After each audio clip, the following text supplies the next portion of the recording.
Welcome to the October episode of NUN Local, the hyper-local podcast in Sheffield for Netherthorpe, Upperthorpe and Neepsend.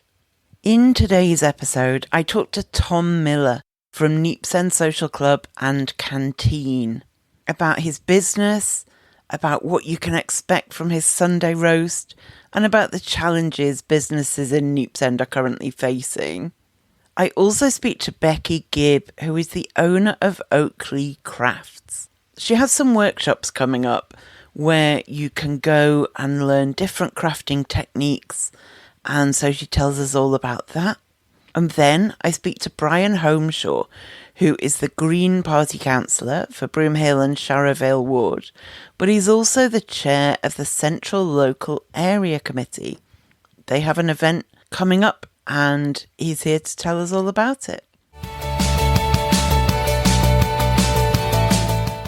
Just before we jump into this interview with Tom Miller from Neepsend Social Club and Canteen, couple of points. One is that we recorded on the 18th of September.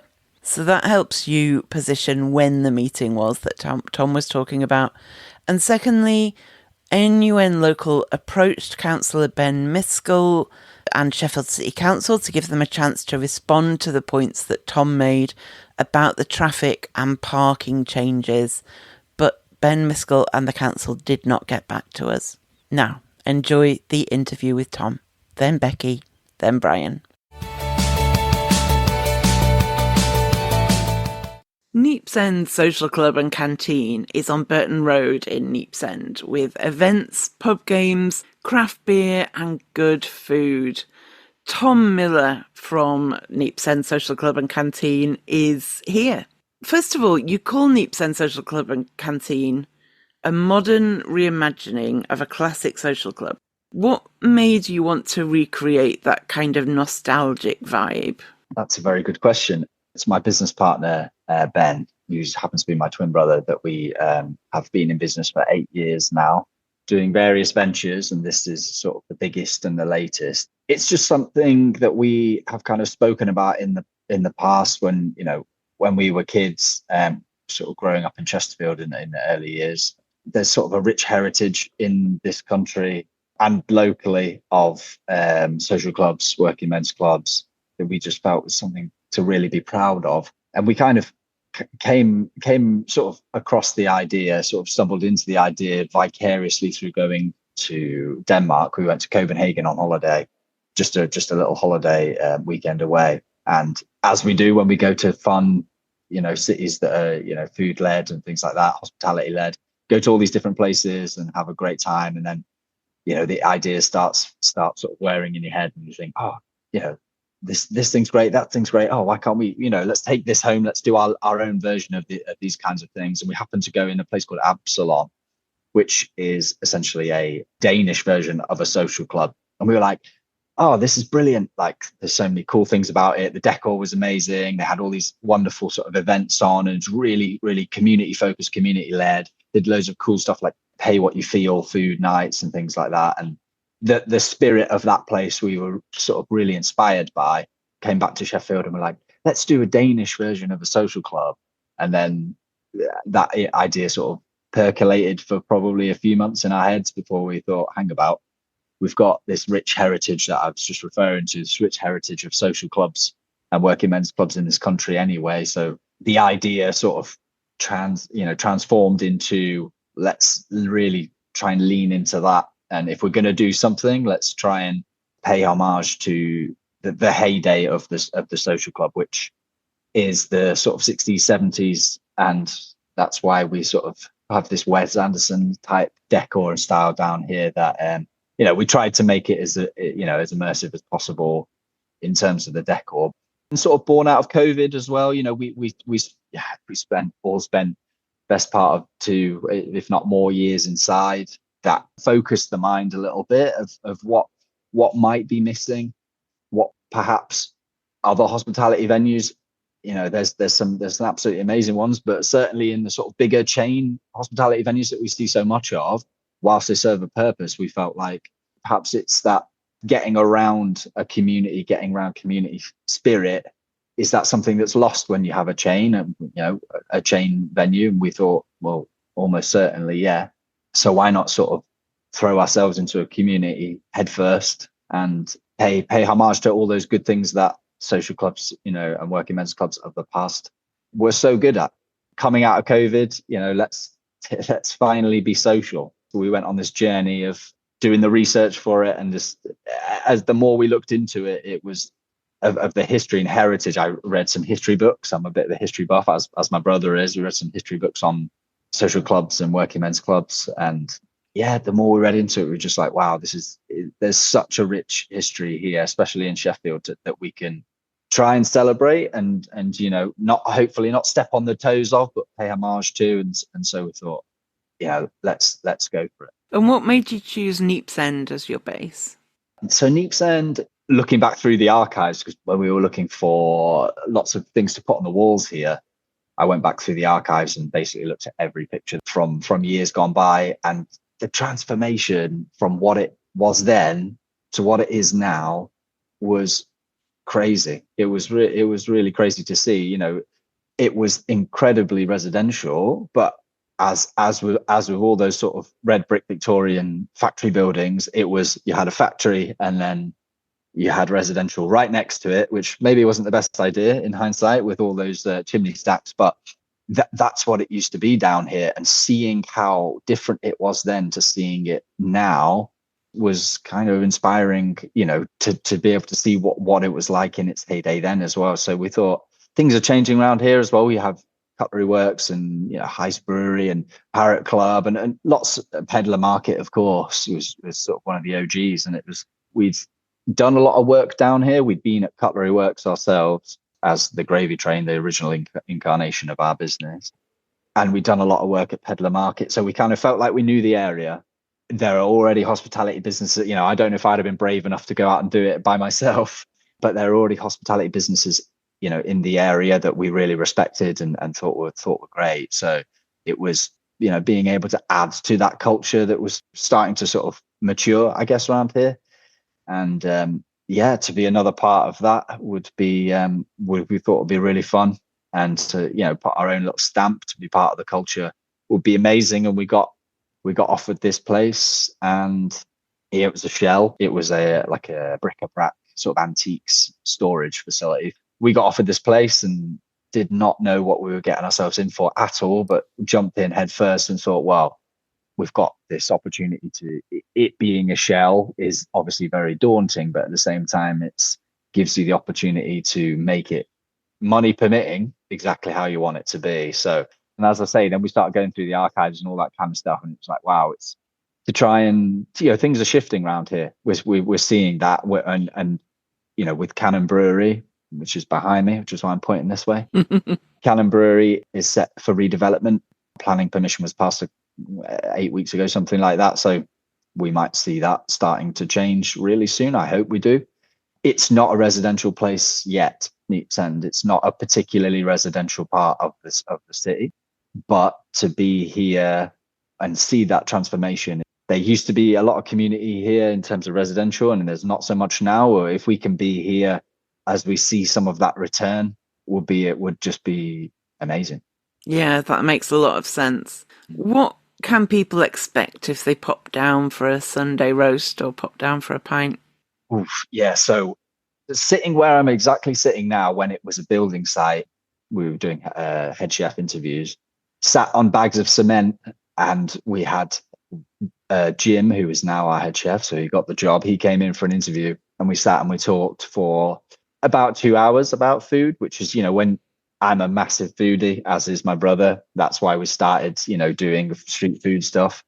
When you find someone else who is as passionate, or if not more passionate about than ourselves about food, it's a lot of fun. One of the questions in the interview is, what makes a good Sunday roast? In your opinion, what makes a good Sunday roast? I think it's a great question to ask a chef.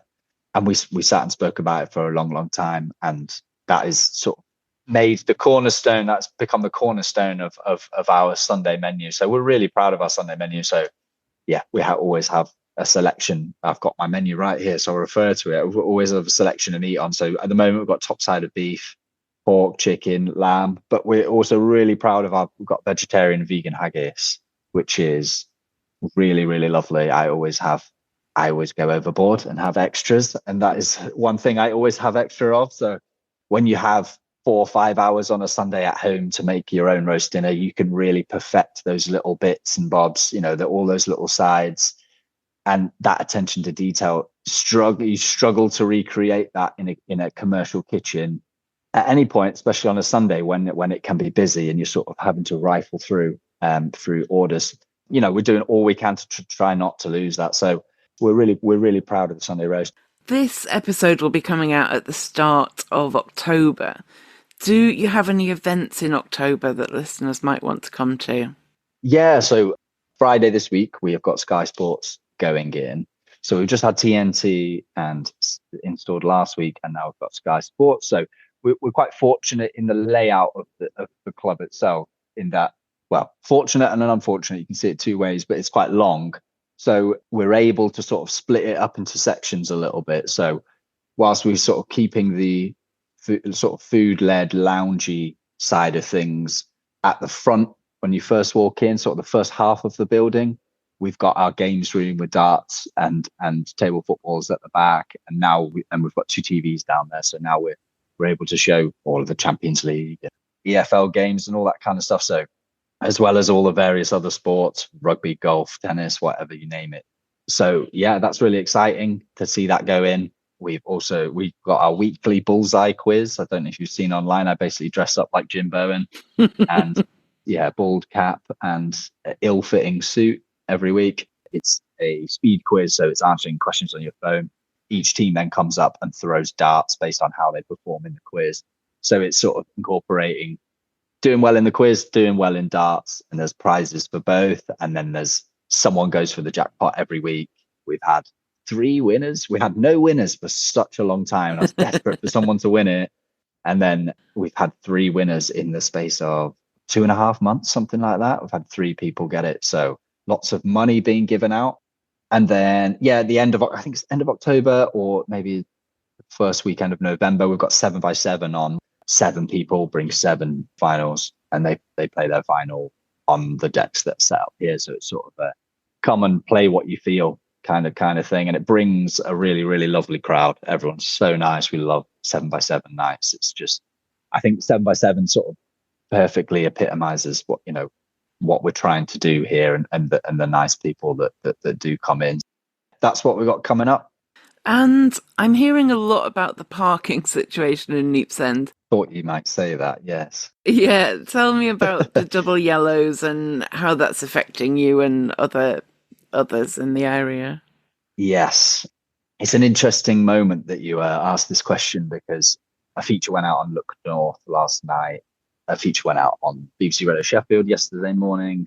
We had a conversation with Sheffield City Council on Monday at Cutlery Works, but a lot of the businesses in the area that have been affected by the parking situation all got together at Cutlery Works, and there was, I don't think you can call it a consultation. It was the council and Councillor Ben Cuskill, I think his name is. Miskell, I think. Miskell, that's it, yeah.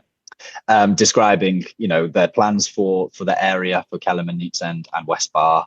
Yeah, it was a fraught and emotional conversation. Personally, from a hospitality perspective, and I've seen this backed up by anecdotal conversations I've had with other hospitality owners in the area. We've seen essentially to the week that the parking changes went in, we've seen a drop in our sales of 35%, which is pretty galling. It's pretty galling, I have to say. We've been working, all of our staff have been down here, and so many other people in the area have been working so hard to create something good for the city, to create a little jewel in the crown. And we feel like, and that's us hospitality businesses that are sort of like in the grand story of Neepsend and Kelham and West Bar, that we are just, we're just the latest chapter. But there's businesses that have been down here for hundreds of years, tool makers, artisan makers down here that have been here for a long, long time, and they're being adversely affected in different ways than we are, but all relates to a loss in trade, and we're sort of feeling the sharp end of that. And we can see sort of year on year sales compared to last summer to this summer. We can't wholeheartedly say that the whole reason of drop in sales is because of this, but the data is heavily skewing towards it. And when I talk to other operators and other owners in the area, they are feeling the same. So yeah, what the council are doing is wanting to create safer, pedestrianize the area to some degree, to make it safer for pedestrians, to make it safer for cyclists, for make it safer for disabled people for access, reduce emissions in the area. All of those things I can wholeheartedly get behind, and we all do. That's the sort of ultimate irony of it is that we all support what they're trying to do. I think the way in which they've tried to do it is at warp speed, and we need, it's as I was able to explain when they finally let me ask my question on Monday, was that there's a lot of incredible businesses down here, but pretty much all of them are small enterprises. And whilst we have energy and creativity in spades, one thing that we don't have pretty much, universally amongst all of us is deep pockets. And to be able to sustain, a drop in sales of the amount that we're talking about, is really hard. And we've already seen some operators have to pack up and go. Andy from Rate Good Illustration, just next door but one to us. Yeah, he's had to go, and it was a quick turnaround. And that's the thing, like, we can't sustain big punches, we just cannot. And to be expected to do that by the council, the council are saying they want to, increase the active travel, and essentially the footfall is going to come from people cycling and walking and getting public transport. Well, lovely idea, absolutely love it, support it wholeheartedly, but that needs to come in lockstep with these parking changes. We are a destination, especially Neepsend. Kelham Island's got the Little Kelham development down there, so there is more residential down there, but for Neepsend in particular, we are so reliant on people coming to visit us from further afield, because we aren't residential yet. That will come, but we aren't there yet. And for the councillor was saying about his their grand plans for the area, which again sounded good, but he's talking about, there's going to be a Neepsend tram stop, which would be great. It would be great, but how long are we talking? A Neepsend tram stop that links up the tram network is going to be 10 years from now. And when you see operators having to pack up in a matter of months or even weeks, that's no good to us. So that's absolutely no good to us. So we're in the process of writing an open letter, my brother and I, open letter to the council, that hopefully we can get some backing of other local businesses. I'm sure they will, because there's some particularly upset people in that room on Monday. And I think we need to sort of crystallize what our aims are. But from our perspective, they're putting a pedestrian crossing in here. Amazing. Yeah, it's been needed for such a long time, because it's been dangerous to cross at that Rutland Road, Burton Road intersection there. It's been dangerous. So we need that. We need double yellow lines on junctions, because there's been a lot of reckless parking, because the parking hasn't been great down here. There's been a lot of reckless parking and people parking on the corners. So it's difficult to pull out. All of those things, sensible changes that needs to happen. But yeah, they've taken away a lot of parking down here. And anecdotally, what we're hearing from so many customers is they're coming in and saying, I can't find anywhere to park. That took me ages, and they're sort of late for bookings and all that kind of stuff. And ultimately what that means is they're going to go somewhere else. And they're going to go somewhere else because it's less of a pain to find somewhere to park. And I mean, that's what we're seeing. We're seeing the facts and the figures and the graphs every week of what adverse effect that's had on us. It's a very delicate ecosystem down here. It's an amazing ecosystem, but it's very, very delicate. And I think Sheffield City Council are incredibly short-sighted to think that they can make these changes and not expect there to be significant economical scarring in the area. So on top of trying to run this business and work out how it all works, and all the other hospitality operators in the area, that's also what they've got to try and mount a fight with the council. So interesting times, to say the least. And as a disabled person who can't cycle or walk any distance, I don't know how I'm meant to get there now. I don't know what's meant to happen. I can't, like most people, can't afford to be getting taxis for short distances when I don't need to. It's like you, I agree with the principles. I agree with, the bigger picture. But there's got to be ways to do it that aren't so detrimental to the organisations down there and the people who want to come down there. 100%. And it's the ultimate irony, isn't it? As you say, for someone like yourself, and these are the things that, again, I've heard from other people, and it beggars belief. And yeah, all of us are behind the sentiment. But it's got to be done in lockstep with these changes. And if public transport is what is going to happen, and they're might be increasing public transport, then it's like, well, from our perspective, that should be done in lockstep with those changes. So if you're going to massively decrease the parking opportunities for people round here, then public transport needs to be ready to go. Those alternatives, we can't. They keep talking about people, altering their behaviors and their behavior changing, so that people have got to get used to walking, cycling, and getting public transport. The infrastructure needs to be there.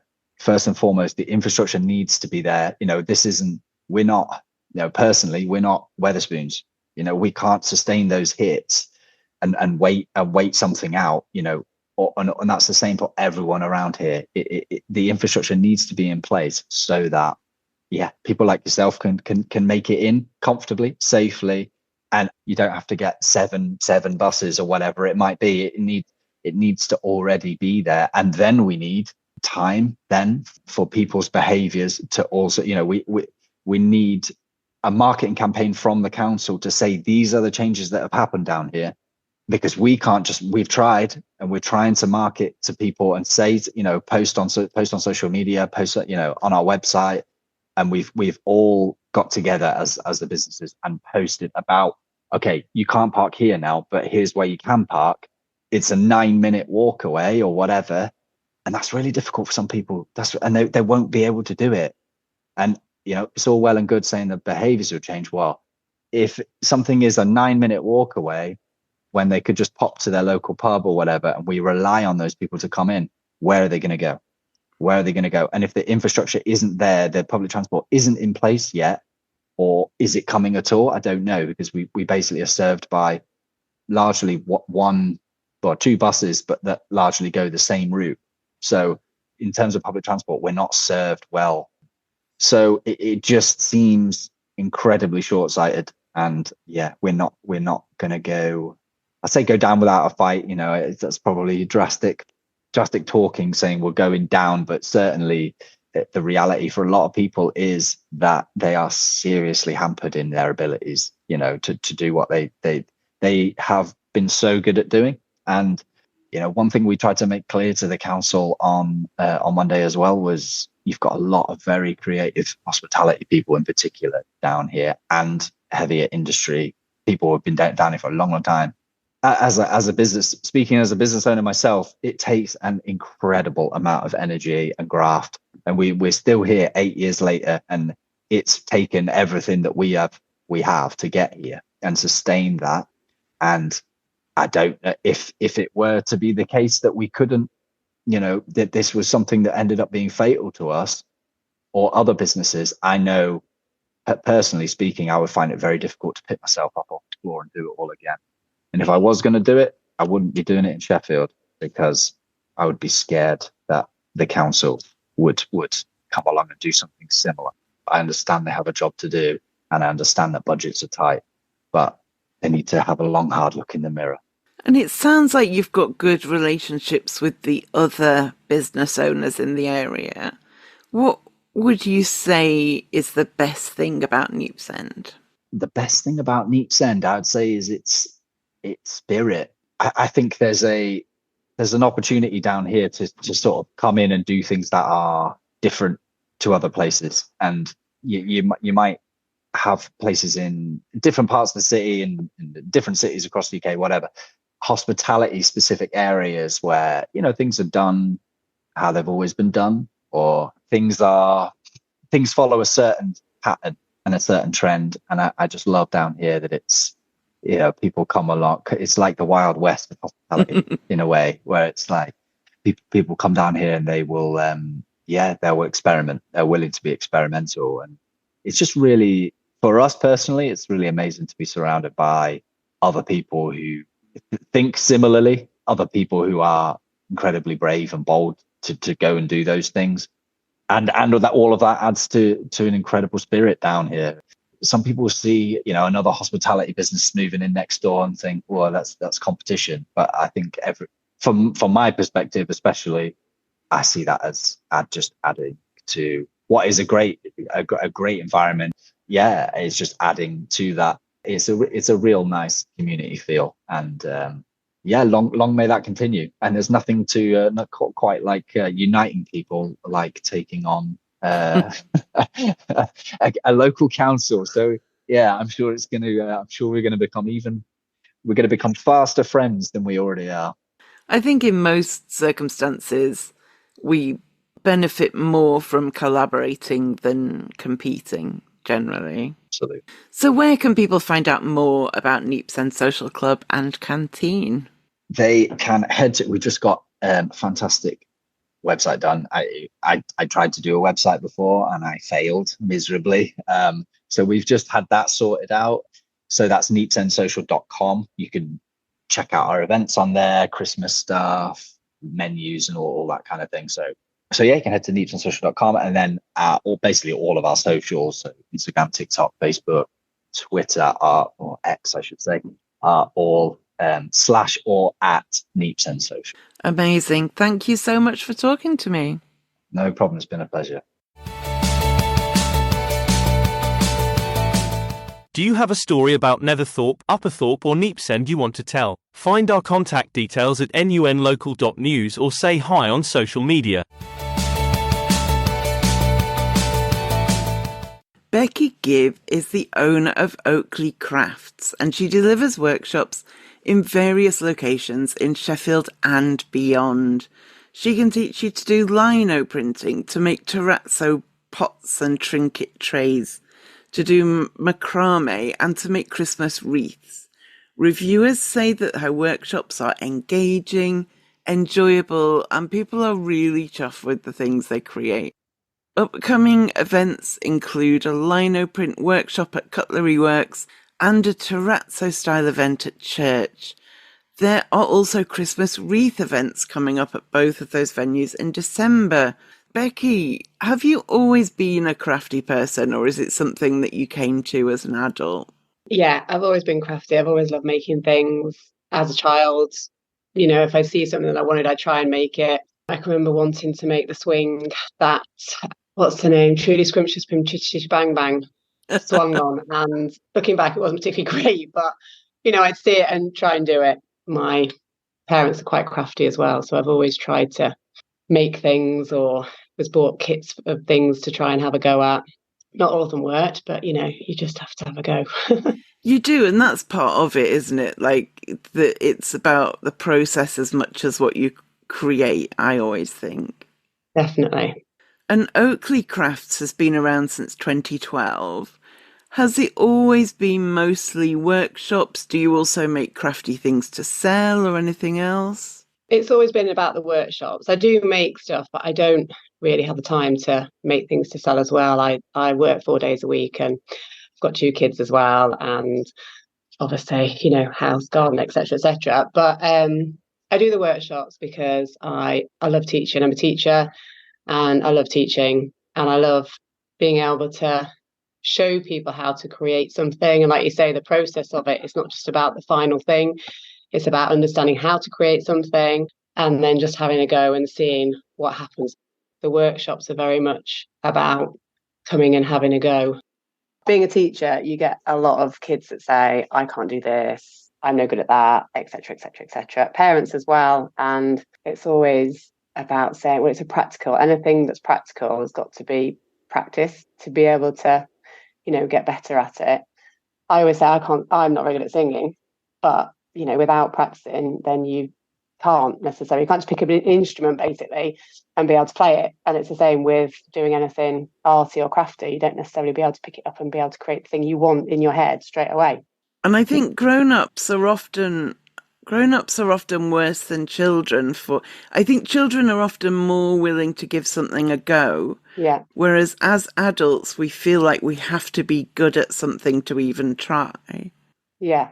Yeah, I think so. And that's part of where the workshops came about. So it's called Oaklea Crafts because I lived in a house that was called Oaklea at the time. They started off with the wreath workshops, actually, friends and friends of friends. And I always had the idea that when my second daughter went to school, I would try and set up a business doing these workshops, but decided rather than doing it at home, I'd like to do it in bars in Sheffield, because there's obviously people that are craftspeople and they do workshops, which is fantastic. And you're going, someone who's a practitioner, like a jeweler or a ceramicist, which is great. But some people may not think that they can do that, like you say, and it's quite expensive and it's quite a lot of time. So my USP, I suppose, if whatever you want to call it, was that I wanted the workshops to be affordable as they can be, to be between 2 to 3 hours and in a bar that I quite like the atmosphere of. So already, the bar was creating the atmosphere rather than me having to create the atmosphere in my home. And just little things like, obviously there's toilets there, people can get drinks and do what they want. So that was where the idea came from, in doing them in like bars in Cutlery Works and Church, Temple of Fun. And then obviously people like going to those places anyway. So it's just doing something a little bit different whilst you're there, rather than going to an art space to be arty or crafty, if that makes sense. So that was the kind of idea behind doing the workshops, which is where it started. Lots of people that do come have never done the craft before, or they might have done lino printing, for example, but done it at school and said, obviously it's about 30 years ago. And so just trying to hopefully have a good time and be pleased with what people have made at the end of it. So tell me about lino printing. How does it work? And what kind of things do people create in lino print workshops? They create the lino print block by using lino tools and carving out. You take away the negative of the image. So the positive is what the ink is on, which is then transferred onto 2 brown postcard size and 2 white postcard size cards. And they'll create the block and that they can then take home and use to reprint again, and then make the cards and the postcards as well. In terms of the images, I do take some images along. The ones that are nearer Christmas, I have some like Christmassy images. The other ones are more a few botanically type ones. And I just take a mixture of images, but then some people come with some ideas that we can then talk through, which sort of decide how it would work best. Amazing. And what is terrazzo? So that, again, like I was talking to you about macrame, is traditionally from Italy, and it came about from using the old or broken tiles and like the chips of it and mixing it together to create other tiles or wall or floor surfaces. But the terrazzo workshops that I do, sort of like a cheaper, less fancy version, using jesmonite resin, which is a non-epoxy resin. It's not as potent. It's like a chalk-based resin, basically. At the workshops, I make all the different coloured chips, and then people can choose what colour they want their base colour to be, and then choose the chip colours that they want, and then they mix it all together and pour it into a mould. So it's either a pot, or I've got hexagon or square moulds that people can use as trinket trays or coasters. And then there's a bit of drying time, and then you finish it off using wet and dry paper to take back the layer of the resin to show the chips. It's a bit like, looking for treasure at the end. I really like the look of the hexagon ones in particular on your photos. I think they look great. Thank you. I always love the workshops because everyone just makes such different things and mixes really nice colour. Everyone's so different. It's always quite nice to see what people create, like the colours that they mix. And colours that I wouldn't necessarily put together, and they're all very different. It's like that with all the workshops, actually. That's one of the things I love the most. That's one of the things I love about teaching, actually. You demo something or you talk about something, then it's like, off you go, it's your turn, have a go. And the outcomes are all very different and very individual. Yeah, I bet. So if people come to one of your workshops, what can they expect? Well, hopefully they will enjoy it. And quite often there's lots of people that come on their own and end up chatting to other people. Some people come as a group. So just having quite a nice chilled night with friends that they've come with, and hopefully enjoy what they're doing and are pleased with what they take home. But then quite often some people are just sort of, they might say, well, it's not turned out how I expected, but I've had a great time and enjoyed it. And some people want to do something else, like ask me about packs and things like that, to then take it home and do a bit more at home. But at the workshop, just to sort of have a go at creating something that they may not have done before or done, and maybe just want to have another go at it, but not necessarily have to buy all the stuff first. And I'm somebody who likes creating pretty things, but I can't draw. And so I find that crafts are so much more accessible than strictly arty things. And I'm also far less likely to feel like an absolute failure when I do a craft project. So if somebody is intrigued but is doubting themselves or their abilities, what would you say to them? I would say, come and have a go, and I will try and show you how to do the thing, whichever workshop it is, say it's lino printing, and we can talk through ways or the ideas that you've come with, or if you haven't come with any ideas, I can give you some ideas and show you how to do the process. And, just explain, like I said before, that it's not always about it looking the best. If you wanted something that was pretty and perfect, you could go and buy it. There's so many things out online. You could look on Etsy and buy a terrazzo pot, and there you go.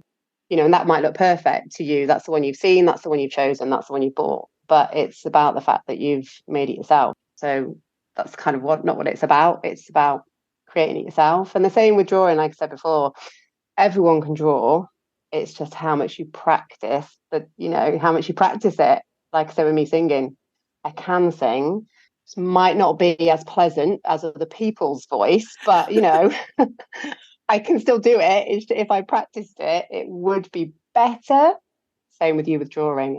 So is there a particular kind of person who tends to come to your workshops, or is it quite varied? Like, are people already very crafty, or do you get complete beginners?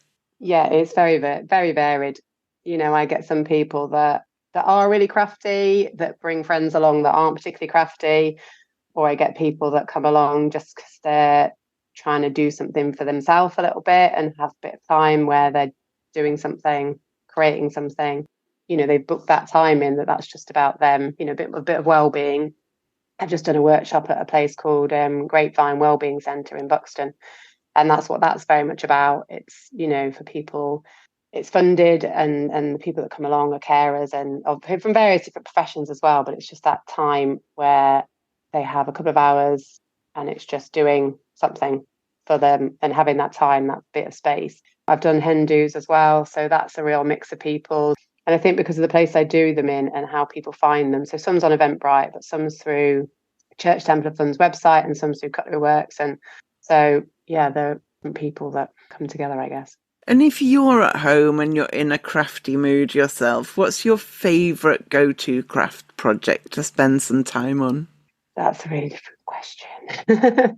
That's really difficult because I like trying all sorts of things. I'm a bit of a jack of all trades. My degree was in jewellery and silversmithing, but I'm now an art teacher and I do these workshops. And if there is a small amount of time, there's lots of things I've got on the go at the minute, whether it's trying to fix a piece of jewellery or make something, or a macrame piece I've still got in the cupboard, or I've got a terrazzo thing that I've done for a friend for a birthday, which I haven't quite finished yet. So there's various things on the go at the same time. Eclectic. Yeah, basically. And if people are interested in coming along to one of your workshops, or if they just want to find out more about Oaklea Crafts, where can they do that? I've got a Instagram page and a Facebook page.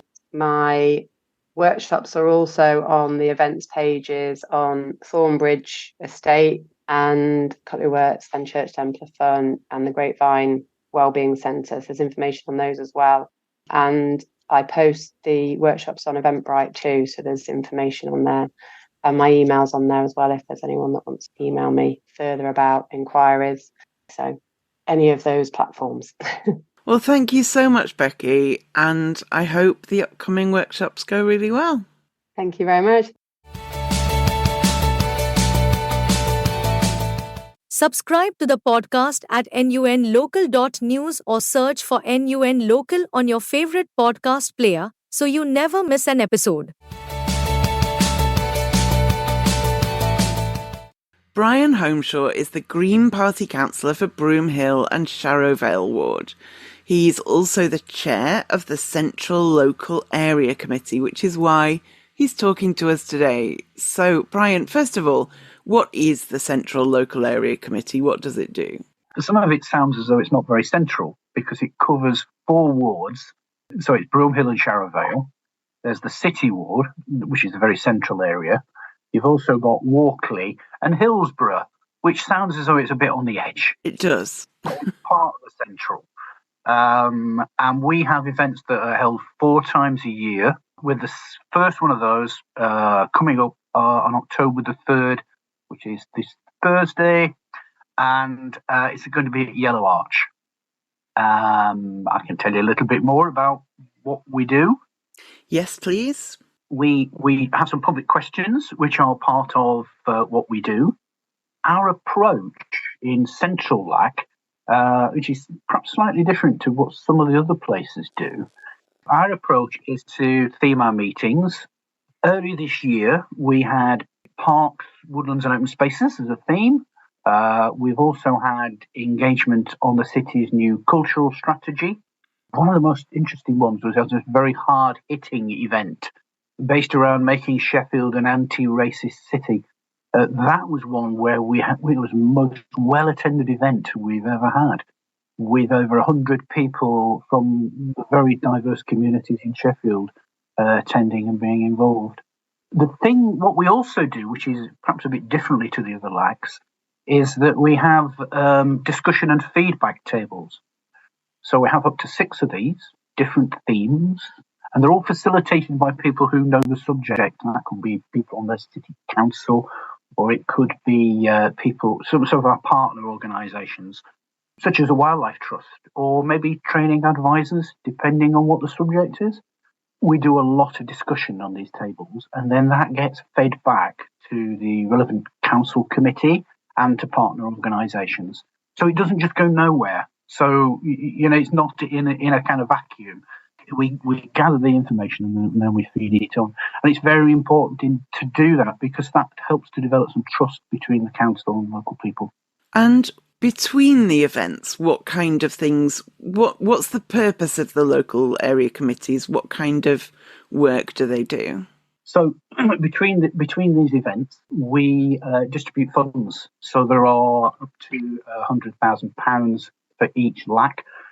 Spread over 4 wards, that's not a lot, but it is extra funding in addition to the ward pots, which each ward area has. We distribute that. We get feedback from local people about what they want. And this event on the 3rd of October, what's the theme of the event this time? Oh, the theme is health and well-being. We're going to go for this time. And we're going to focus on what's called green social prescribing. You're going to ask what that is. I'm going to ask what green social prescribing is, yes. Well, for those that are unsure about this, it's about supporting people to engage in nature-based activity. And that's to improve their mental and physical health.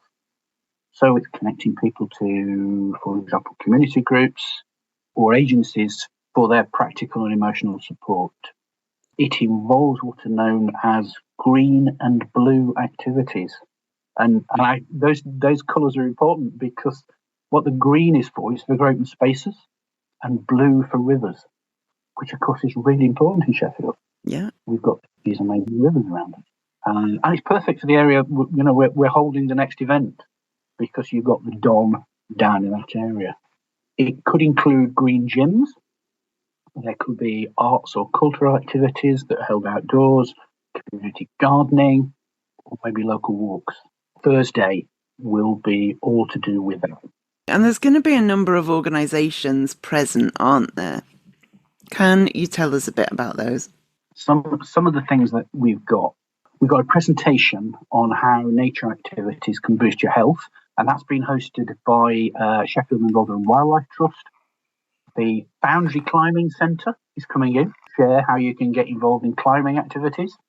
Percy Street Collective are going to be telling us about their garden restoration project, which is being held at Zest. And we've got a mental health support group called Mental Mate. There's lots of interesting activities to do. We've also got some sexual health support workers who will be in to provide advice, free blood pressure checks, and other stalls and activities to join in with. I was thinking about this earlier, and it seems to me what we've actually got here is more like a health and well-being fair. Yeah. The first episode of this podcast, almost by accident, was very green focused. I spoke to the Ponderosa Nature Group. I spoke to somebody about the street trees. I spoke to Kinkert and Sheffield Museums about the nature in Neepsend. And we do have a lot of green spaces, even so close to the city centre. And combining them with health and well-being seems like an ideal kind of mashup, really. Yeah, sounds great. Yeah, the word mashup, yes.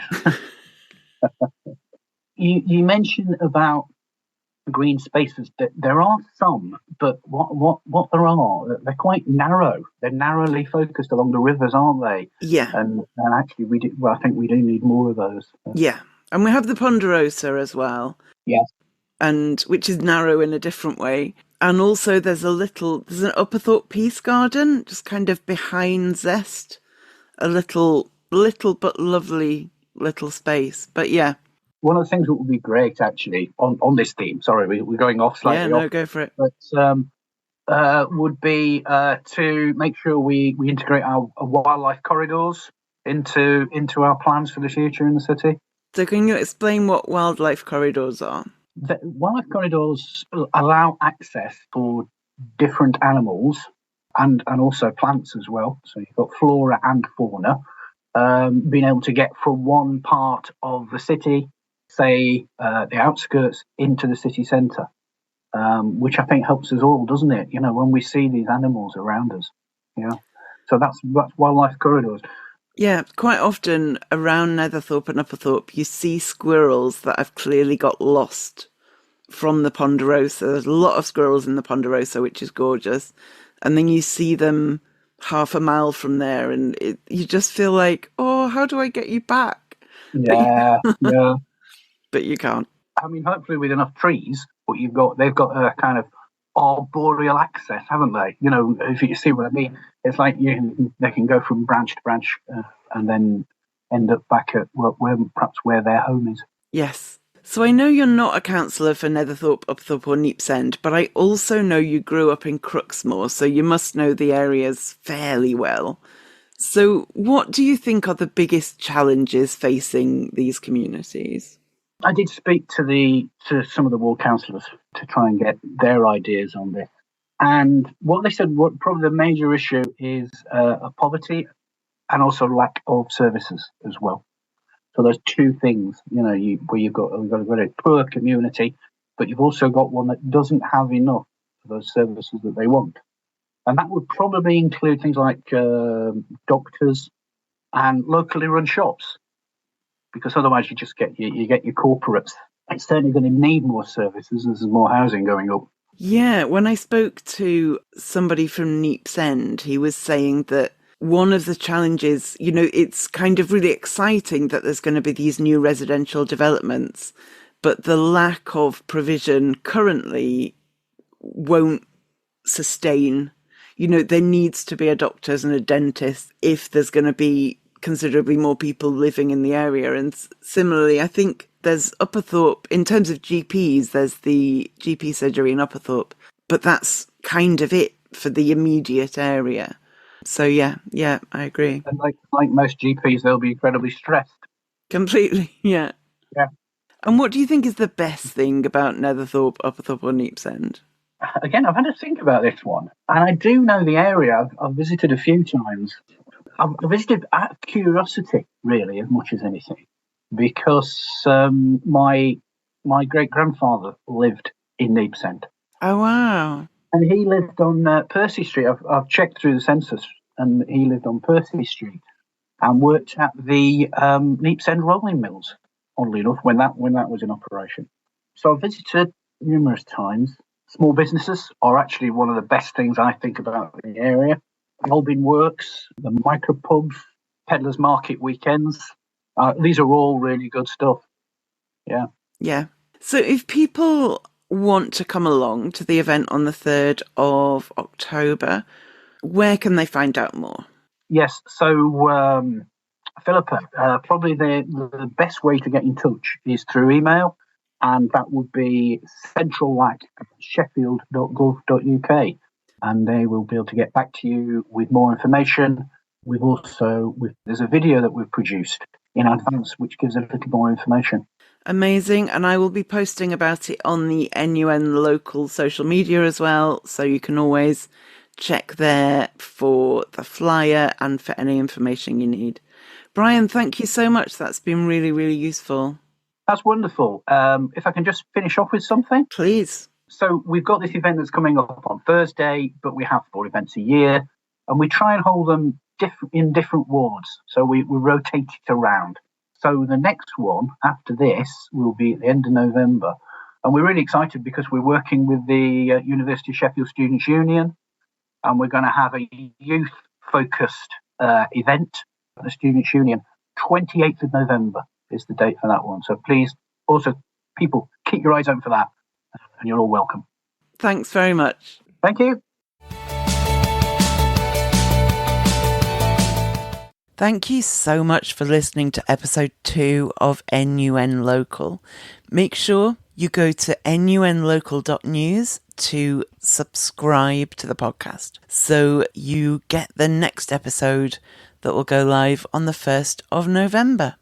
NUN Local is a project of Scribble and Bloom, a social enterprise dedicated to encouraging self-expression as a way to improve lives. Find out more at scribbleandbloom.org.uk.